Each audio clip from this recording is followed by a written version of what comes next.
Hello everyone. Good morning, good evening, good night, whatever time it may be wherever you are.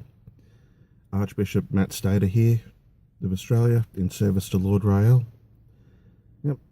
Something I'd like to talk about today is the roles of Enlil, a deity recognised by the Sumerian people throughout human history. Now, as most of you probably know, the truth of human history is very different to what we are told and taught in schools. A brief summary of the truth can be found in the Old Testament, but to know the full truth can take decades of study. Now, seeing that I am part way through that, I have decided to present some of my observations on the second most important deity of the ancient world, and the one who has taken the greatest long-term interest in us, as I mentioned before, Enlil, known to the Sumerian people as Lord of the Storm. Now, at the very dawn of the genesis of man, now, you know what? This is just going to be ignored. The information I'm trying to provide, it's fairly obvious after 6 years of trying to get through to the majority of people. No one gives a shit. You're more interested in your 50 channels of cable TV or cinnamon dental floss. Sneakers with lights in the heels, to quote George Carlin. And you're more wrapped up in material shit than giving even just a little bit of glory to the one being that made it all possible. Enlil returned 6 years ago almost, a few days off now, and shortly after that announced himself to the world and who we know as Lord Rael. And it's very clear, he's since proven multiple times, more than I can count, that he is who he says he is, that he is the embodiment of Christ. And still, no one gives a shit. His entire purpose here is to bring an end to everything negative on this planet. And yes, your 50 channels of cable TV is one of those negative things.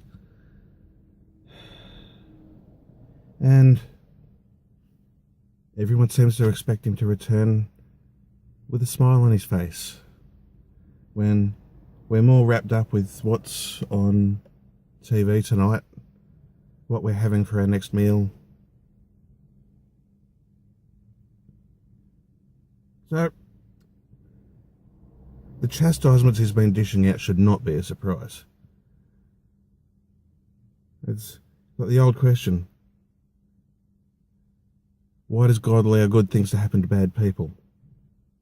Well, surprisingly, the majority are bad people in the eyes of God,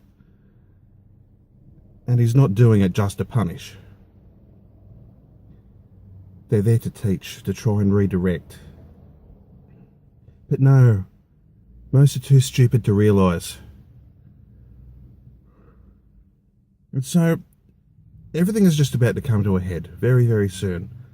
World War III, the passing of Nibiru, Nemesis, whichever one hits first. I dare say they're both going to make a close approach and do their own work on the planet.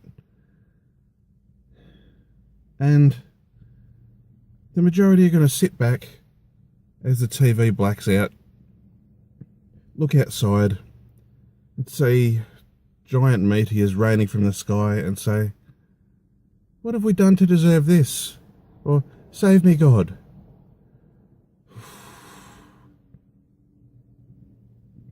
The majority of you don't even acknowledge God unless you want something from him.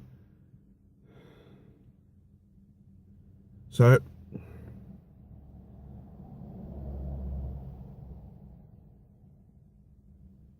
when waves of destruction are sweeping the planet, not far from now, wiping this wicked civilization out of existence, don't be surprised.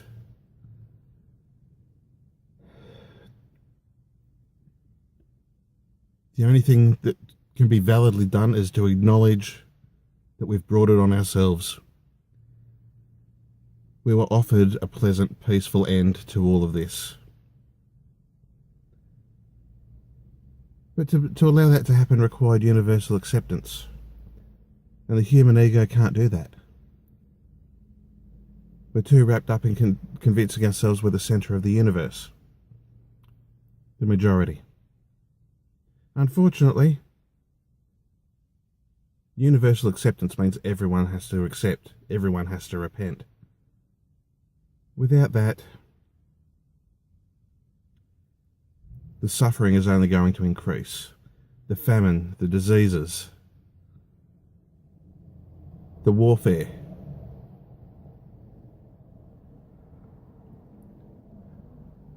I doubt it, but I really hope a large number of you wake up.